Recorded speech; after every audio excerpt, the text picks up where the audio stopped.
बोडके सवाल Maharashtra TV news मध्ये आपले स्वागत. आपण पाहतात सवाल महाराष्ट्राचा, तुमचा आमचा सर्वसामान्य जनतेचा सवाल महाराष्ट्राचा. सुरुवात करूया आजच्या ताज्या घडामोडींनी. नाही कसं आहे बघा, हे नवी मुंबई महानगरपालिकेचं सभागृह आहे. पहिल्या दिवशी महापौर उपमहापौरच्या निवडणुका झाल्या, आम्ही बिनविरोध केला.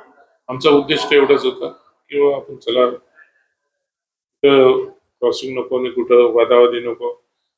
पण ह्यांची जी वृत्ती आहे, जी बोलतोय आपण की ज्या पद्धतीने आम्ही सहकार्याची भूमिका, आम्ही त्यांना ते सांगितलं तर तुम्ही एक हात पुढे करा, आम्ही दोन हात पुढे करू.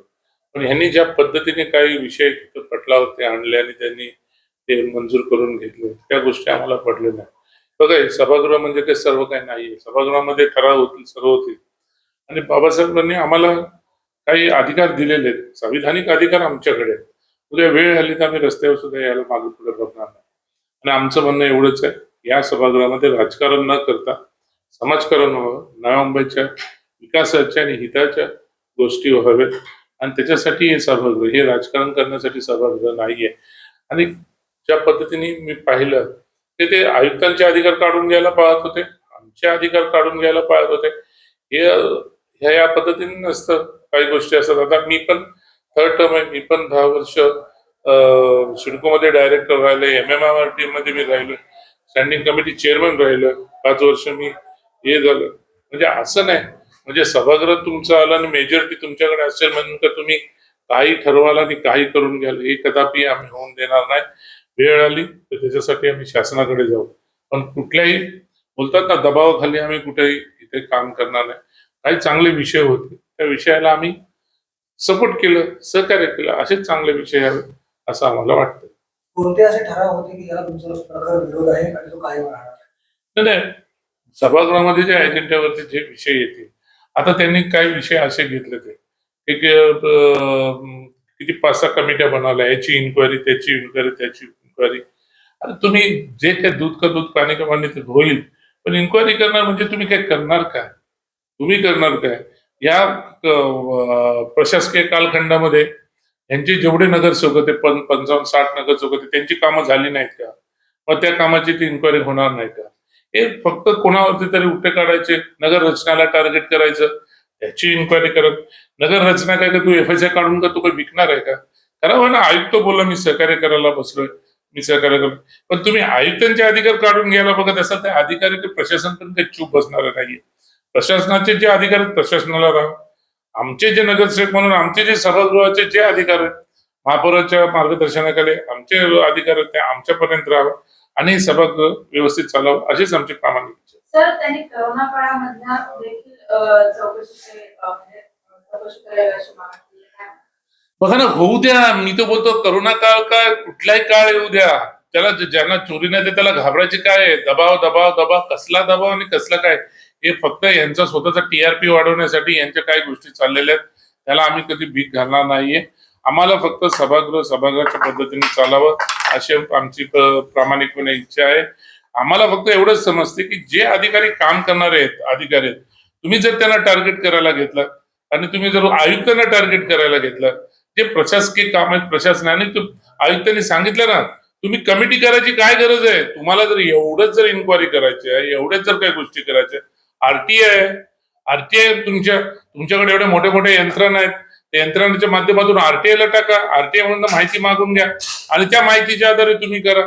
सभागृहाचा वेळ आणि सभागृहाला वेटीस धरून काय भेटणार आहे, हेच मला या ठिकाणी बोलायचं. प्रभाग रचनेप्रमाणे जे प्रभाग समित्या जाहीर करण्यात आल्या आज त्याकडे कसं बघा? बघा, प्रभाग रचनेप्रमाणे आज मला तुम्ही सांगा, 14 गाव हा ईश्वरनगर म्हणजे विटाव्याला जोडला जातो, जो आमचा विटाव्याचा वार्ड आहे.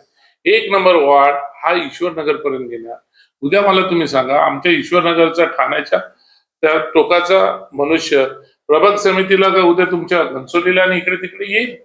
उद्या 14 गाव त्याला जॉईन दिलंय, म्हणजे कसं गेलंय मलाच समजत नाही. जो 1 नंबर प्रभाग आहे तो पूर्णपणे 1 नंबर प्रभाग 6 नंबरला जोडलाय, 6 नंबर 14 नंबरला जोडलाय. 14 नंबर म्हणजे तुमचे 14 गाव त्या याला जॉईन झाले. म्हणजे अशा पद्धतीने काय करायचं? अरे तुम्हाला घ्या ना, मी काय बोलतो, तुम्हाला जे पद पाहिजे ते पद घ्या, सर्व घ्या, आम्हाला नको प्रभाग समित्या. अरे पण तुम्ही आमच्या लोकांना न्याय देण्यासाठी तरी हे करा. याच्या बाबतीत तर मी कायदेशीर सल्ला घेणार आहे. जर वेळ आली तर शासनाकडे मी या बाबतीत जाणार आहे आणि हे आम्ही शांत बसणार नाही. पहिल्याच महासभेत कुठेतरी भाजप सत्ताधारी बॅकफूटवर गेली आहे. ते बॅकफूटचा मी विषय बोलणार नाही, पण बघा जिथं ज्या गोष्टी आपण बोलतो की व्यवस्थितपणे व्हायला पाहिजे, कायद्याच्या फ्रेम मध्ये व्हायला पाहिजे, सर्व गोष्टी व्हायला पाहिजे. अरे सभागृह म्हणजे आम्ही नगरसेवक म्हणजे का आम्ही कोण लँड लॉर्ड लागून गेलेलो नाहीये आम्ही. हे सभागृहामध्ये आहे, त्याला बीएमसी ऍक्ट आहे, तिथे कमिशनर बसलेले आहेत, ते IAS ऑफिसर आहेत, महापौर आहेत. आम्ही लोकांनी निवडून दिलेलं आहे. आम्ही लोकांनी निवडून दिलेलं आहे. प्रशासन ज्या पद्धतीने काम करते त्या प्रशासनाला वॉच म्हणून आमचा असायला पाहिजे आणि आमची कामं सर्वसामान्य जनतेची कामं व्हायला पाहिजे. याच्यासाठी आम्ही आमचं सर्व पूर्णपणे आमचं हे सगळं. आता ज्या गोष्टी करतात, आता टॅक्स कमी, हे कमी, ते कमी, होऊ दे ना, गोरगरिबांना न्याय भेटू दे ना. पण हे गोरगरिबांना न्याय भेटताना पण काही ठिकाणी आपलेच बगल बच्च्यांनी काय गोष्टी केलेल्या आहेत त्याच्यावरती पण लक्ष असायला पाहिजे. आणि ह्या गोष्टीत मी आता काय पहिला दिवस आहे, बोलायला भरपूर दिवस आहे, ज्यावेळेस वेळ येईल त्यावेळेस आम्ही बोलणार आहे. पण आज प्रभाग समितीच्या बाबतीत जुन्या प्रभाग समितीच्या हिशोबाने गेले असते तर शिवसेनेला 3 प्रभाग समिती भेटल्या असत्या. आज त्यांनी व्यवस्थित प्लॅनिंग करून एकच प्रभाग समिती आमच्या ह्याच्यावरती ठेवलेली आहे आणि बाकीचे सर्व प्रभाग समिती त्यांनी त्यांच्या पद्धतीने हे करून घेतलेले. महापौर म्हणतात भाषण देऊ नका तर कामांबद्दल बोला. आम्ही कामाबद्दलच बोललोय, आमचे रेकॉर्डिंग आहे. उद्या परवा आम्ही त्याच्या प्रभाग समितीवरती मी सचिवाला पत्र देणार आहे. सचिवाला पत्र देणार आणि मला रेकॉर्डिंग आणि सभेचं कामकाजाची माहिती मागणार आहे मी. आणि ही मागणार आहे मी, प्रभाग समिती कशा बनवल्या, त्याला काय आराखडा, उद्या त्या गोष्टीचा आराखडा घ्यायला पाहिजे. आम्ही बोलतो का, आम्ही काय बोलतात, आम्ही विरोधाला विरोध करणारे नाहीत. आम्ही विरोधाला सहकार्य करणारे लोक आहेत. विरोध व्हायला पाहिजे, पण त्यांनी एक आमच्या भूमिकेवर जर ते जर गदा आणायचं, आमच्या हक्कावरती गदा आणायचा प्रयत्न केला तर आम्ही मी पण ऑपोजिशन लीडर आहे. मला पण संविधानिक दृष्टिकोनातून मला निवडून दिलेलं आहे. ज्या ठिकाणी मला वाटेल त्या ठिकाणी मी बोललोच पाहिजे. आणि हे बोललं का, आज आयुक्तांना सुद्धा ज्या सभागृहामध्ये बघितल्या, आज तुम्ही पाहिल्या असतील नगर रचण्यासाठी कमिटी, बांधकामासाठी कमिटी, ह्याच्यासाठी कमिटी, त्याच्यासाठी कमिटी, आज कमिट्याच करत बसलेत. त्या कमिटी काय करून त्याच्यासाठी 5 जणांची आमच्याच नगरसेवकांची कमिटी केलं. आम्हाला काय त्याच्यातले, उद्या हेच नगरसेवकाची कमिटी वाले उद्या ह्याच अधिकाऱ्यांकडे जाणार आहेत. हे माझा प्रस्ताव पास करा, हे माझा प्रस्ताव हे करा, हे माझं हे करा. कोण अधिकारी कशा पद्धतीने काम करणार? अधिकाऱ्याला थोडा फ्रीडम तर भेटायला पाहिजे. मी तर बोलतो, मी माझी शिवसेना आहे, मी शिवसेना पक्षाचा मी उपनेता आहे. मी आता आजपासून मी या सभागृहाचा मी विरोधी पक्ष नेता आहे. मला जर माहिती घ्यायची असेल तर मी आरटीआय टाकेन. आरटीआयच्या माध्यमातून मी नगर रचनाचे मला या दिवसापासून माहिती येईल. या दिवसात तुम्ही किती प्लॅन पास केले, जे प्लॅन पास केले त्याची मला संपूर्णपणे माहिती देण्यात येईल, त्याचे मला संपूर्ण प्रिंट आउट देण्यात देईल ना. मग तुम्ही कशाला सभागृहाचा वेळ खाल करता?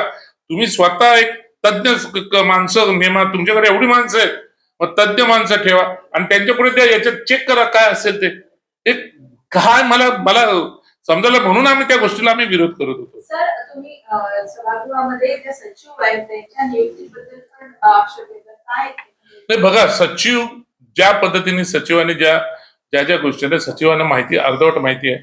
काय माहिती, सचिव मग प्रेशर खाली येऊन मग ही अजेंडा काढा, तो अजेंडा काढा, अशा पद्धतीने सचिवांनी काही गोष्टी केलेल्या आहेत. आणि खरं पाहिलं तर सचिव म्हणून त्या ठिकाणी त्यांना कामकाज पाहायला ठेवलं असं मला वाटतंय.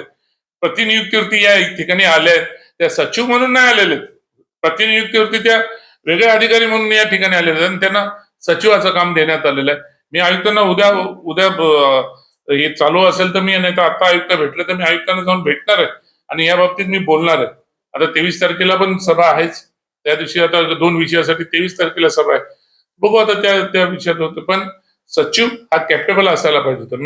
मी सांगितलं होतं, 22कर मॅडम होत्या, त्या 22कर मॅडमला तुम्ही ते बरोबर एक काय असतं की त्यांना त्या रिटायरमेंट झाला, त्यांनी त्यांच्या एजच्या हिशोबाने त्यांना ते इकडे परमनंट ठेवू शकत नाहीत.